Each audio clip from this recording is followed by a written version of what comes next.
34. Gonna call this public hearing to order. Fire exits are outside that door at each end of the hall. There is a defibrillator across the hall if one is needed. Will our clerk please call the roll? Robot, Here. Wright, Here. Vocal, Should here. be here. Yeah. Jaeger, Buzz. Here. Requesting town board resolution to open a public hearing to consider the enactment of introductory local law number 22025, a local law extending the moratorium on construction of new commercial solar projects in Hamlin.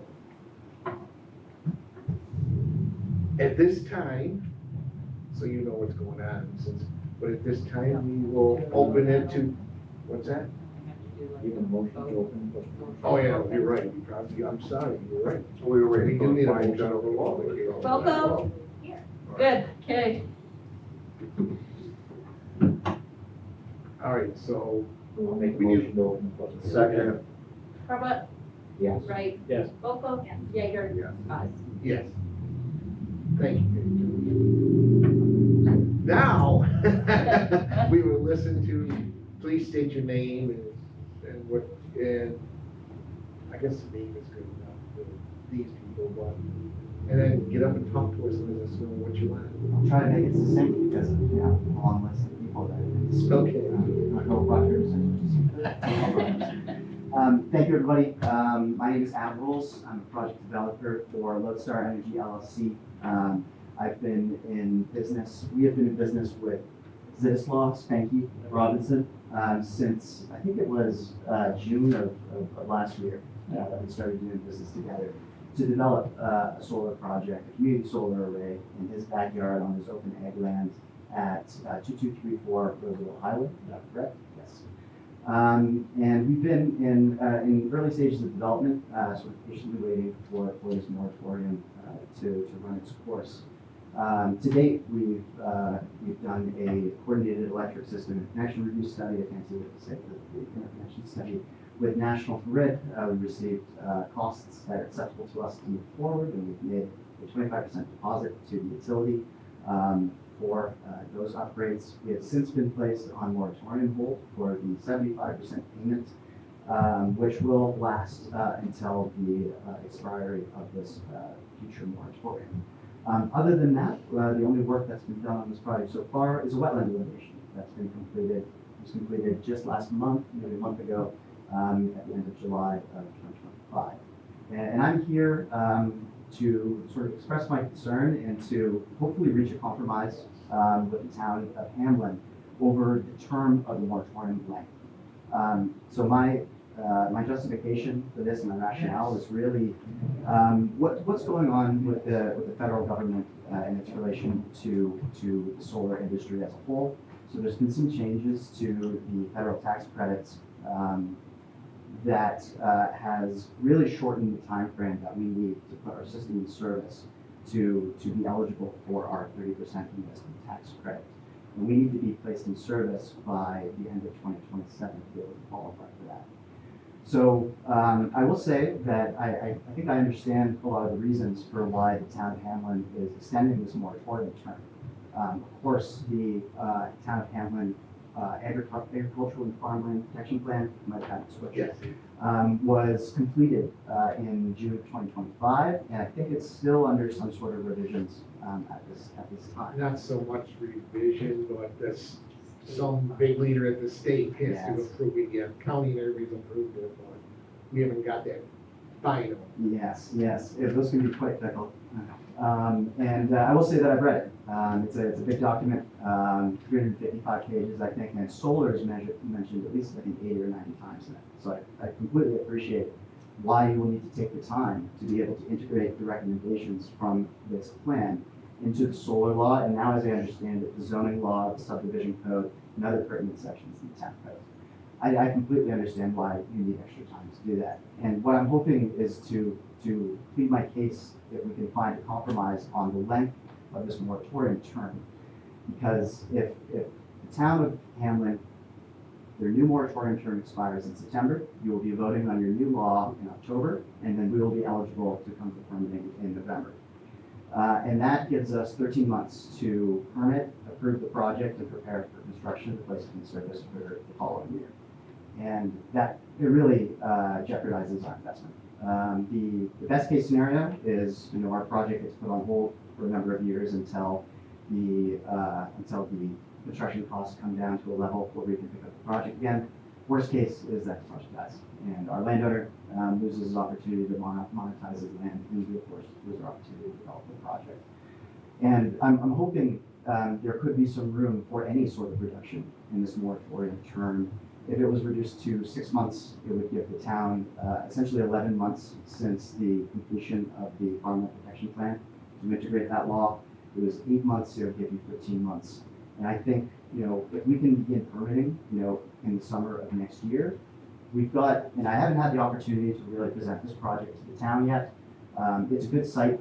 We've got about 200 feet at least of dense screening on all sides of the project and neighbors. It's an isolated farmland plot where we're occupying, I think, 25 acres of the, what's the parcel size? 82.4. 82.4 acres on the property. And we think, I haven't presented anything to you yet, but we think this project fits and is a good choice that aligns with your farmland protection plan. I understand that you have thousands of acres of very high value farmland that's contiguous all through the middle of Hamlin.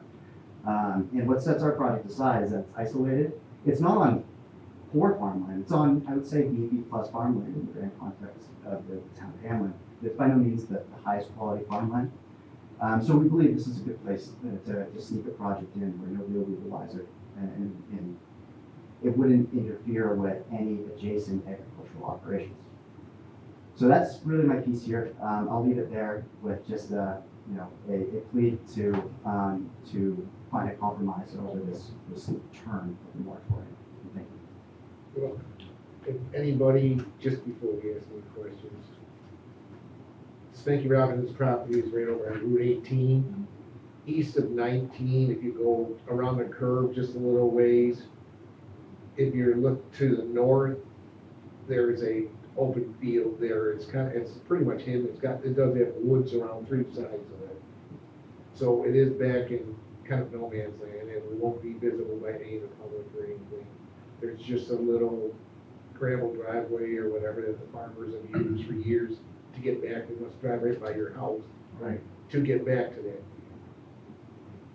I'm just letting you guys know where I it is. just have a question. Where does the power from the solar array you plan on, is that going west or east? Most of it will be used, well, a good chunk of it will be used in the town of Hamlin, although there's already a lot of solar arrays within the town of Hamlin, and your load isn't that high. So it will be pushed onto the transmission system. It'll primarily be used locally in the areas of Rochester and like the Buffalo. I mean, does it go to the substation here on 18, or does it go? Oh, we're on West Hamlin Station. Yes. So that's where the substation that supplies our circuit is from. Yes. And I believe that there are some other things that National Grid is trying to do to your station. I believe that it's been selected for a flexible interconnection pilot as well, which is a new thing that the utility is trying to do. Our project isn't subject to it, but future projects would be. So they have an interest in your station for some particular reason, probably because of its size. Yeah, we haven't heard anything about them. But we just thought that they were getting very close to capacity, to full capacity. I mean, Megawatts of capacity. Yeah. not an awful lot anymore, but we there is some left, but not much. Yeah, it cost us $1,050,000 was the quote that the utility gave us to connect to the system, which includes some station upgrades, but that's about it. I think a couple regulators, some things to improve the system to accommodate it. That's about it. I mean, the other thing I have to say is, we have to be consistent. We do know when we start reviewing the farmland protection, that we use soil grade. So if his falls into that, we have to be consistent across the board. So the short of it, I mean, we can, it's just hard to talk like we're gonna be able to extend it or not, because if we decide B or B plus, whatever the soil grade is, and that's yours, and we determine that is not a place that we put solar, right, based on that, I mean, that's something that you're gonna do. Yeah, that would mean that we would have to probably apply for a variance. Right. In the town law. Now Liz has, because we just did And so, what, 2 years ago? Monroe County or Soil whatever, maps. the state, yeah, for soil maps. They just redid here a year and a half or so ago, so we'll know what soil types are there, because it just got redone. You know yourself, right? So that, I thought it was Cindy Long. no, it's decent, I'm not gonna lie, it's decently high quality soil. No, a lot of handlers saying you know, I agree, you're probably right. What's on the property now, the farm? Yeah, it's being farmed by Rodney Manx right now. I guess what I have to say is, I think if we extend the moratorium for a year, that's not to say if we got all of our T's crossed and I's dotted before a year, that we couldn't approve the plan. I understand you're looking for 6 months, but, you know, if we lock ourselves into 6 months, then we're not done with what we need to do before then we're out of luck. But if we give ourselves a year, and then if we finish it It earlier, could be done in 6 or 8 months. then, you know, keeping in mind that, you know, so perhaps if we finish it early, it wouldn't be a year, even if we extended it a year. I mean, don't see why, I mean, I wouldn't go any less than 8 months, and I would say, knock it down at all. I would wanna go till at least June of next year or whatever. That would be completely acceptable to us. We just need enough time to permit and then prepare for construction. What does that timeframe look like typically? So for our project, if we don't need a variance on the farmland, the public hearing process for a special use permit, it has to be at least 2 months, because you have to keep the public hearing open for, well, it'll be the first meeting, and then you schedule the public hearing. And then if there's any objections, you have to keep it open for another month. So it's I think at minimum a 3-month process. If there's a variance, then we've got to go back in front of the ZBA. And I think then if there's a variance, we also have to go in front of Orleans County Planning Board as well for a positive recommendation. So that could extend the permit timeframe to potentially 5 months. That being said, I think our project, as it relates to the existing solar law, we won't need a setback variance at all to complete, to propose the system size that we're doing. What is the system size? The system size is 5 megawatts AC. It would be, it's a single axis tracker project, so it's going to be about 6.5 megawatts DC. It'll occupy approximately 25 acres on property. And there aren't any major seeker flags that we've encountered so far. We've been cleared of endangered species. We've been cleared from the State Historic Preservation Office. So really, it's just down to the wetland permitting. We've done a wetland delineation. The wetland delineation went over very well. There are some wetlands on the property, but we're able to design the system around them without having to go to the wetland permit. So all of that just to say that, you know, in terms of the complexity of these types of projects, this one is definitely on the more simple side. No variance is needed aside from farmland if it comes to that.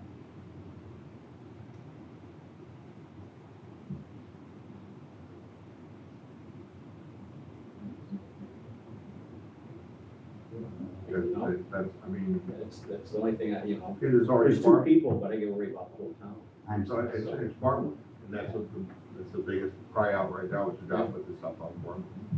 I mean, that's what we have to deal with. That's why I'm going to put another year to look at farmland protection.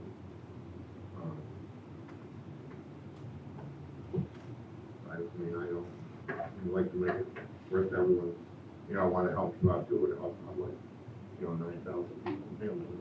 I mean, all our constituents are fighting this. They do not want it.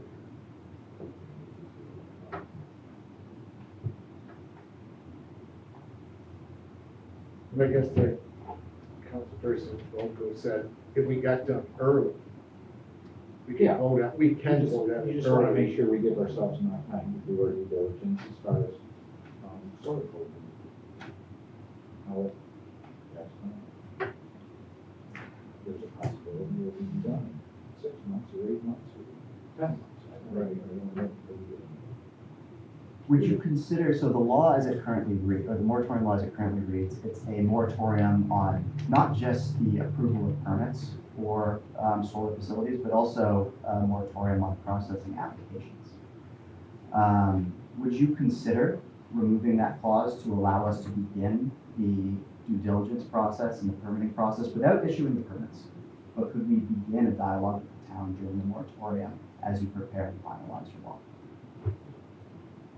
No, because it's all gonna be however the code is written.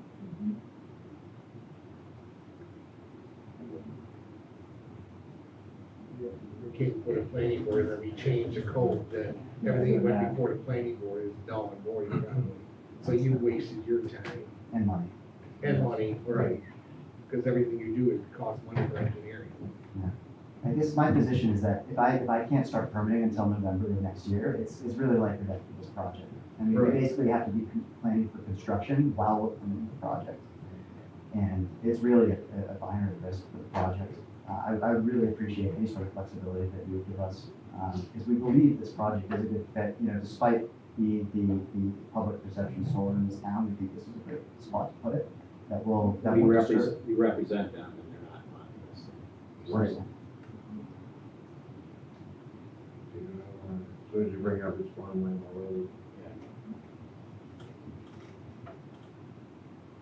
We need to look at what the soil type is, it's definite. Well, we need to review the whole solar code. Right, we need to review the whole soil It's- code, it's but all we a definitely process. need, That's what, right, we definitely need to look at the soil type, because, I appreciate your position. yeah, It's this time, if it's. I think you've heard everything. no, but you know what I'm saying, but if it's not, if it isn't a very good soil type there, then you're more inclined, I mean, we're trying to keep them off of good soil. Well, I think at one time, I mean, the public talked about trying to find asphalt or building for something else other than putting it on the land. I mean, we have to, Or we'll go. it's a very sensitive topic in America. Well, I've seen your farmland protection plan, and I've seen the map that outlines all the soil quality per parcel in town, and, I mean, I will say, you know, town of Hamlin, you have a wealth of high value farmland. You know, I'd say about 75 to 80% of the land that is farmed is high quality. And Right. what's not high quality is forest, it's the land that's closest to the lake. You know, you really have, you sit on, you know, a wealth of high value farmland, which makes it tough to originate a project not on high value farmland. I know that. And that's the idea of the public. They'd rather they just not be here. I understand that. Right. I mean, I'm just telling you, that's where we're at. We're represented by the town of Hamlin. It's not, you know, we're done with, we can't, I don't want to be arguing because we. No, I understand what Yeah, you're saying. Right. I understand you We gotta protect, get going on our code. Right. I understand you want to protect the interests of farmers and you want to protect the soil quality here. Are you trying to prohibit solar on certain soils in town? I don't even know if we can legally do that. I don't think you can. I don't, so that's one thing we gotta look into, because I don't know our governor and the new rules and regulations that come out yearly. I don't even know if we can do that, so that's one of the things we have to look at, see if you can prohibit it on certain soils. We might be able to, but I'm not sure. So that's what I'm gonna give you as an answer, because the laws have changed. That's exactly what we're trying to determine under the moratorium. I will add, you know, since 2016, I think you were in moratorium again, you know, in 2016 through 2018 as well. That's because we have no code. Because we had no code. So in the last decade, you've been in moratorium for the last, you know, 35, 40% of the time. You know, we're really looking for any sort of flexibility here that'll help us get this project underway. If it is gonna stay at 12 months, I mean, my next provision, my next step would be to see if we can file and by way of resolution for a hardship waiver. I think that was a provision in the previous moratorium. Are you listening to this? I am. Okay, I don't know all this stuff. No, okay. There is a hardship waiver that they can, Okay, but again, it's up to the board if you wanna give it to them. You don't Right. have to give it to them. all right. Thank you. Thank you. Yeah. That being said, we need a motion for. Yes, requesting town board resolution to close public hearing on introductory local law number 2-2025. So moved. Second. Crumpet, Yes. Wright. Yes. Volko. Yes. Jaeger. Yes. Pause. Yes. Yeah, well, this was started by my mouth, and I used to.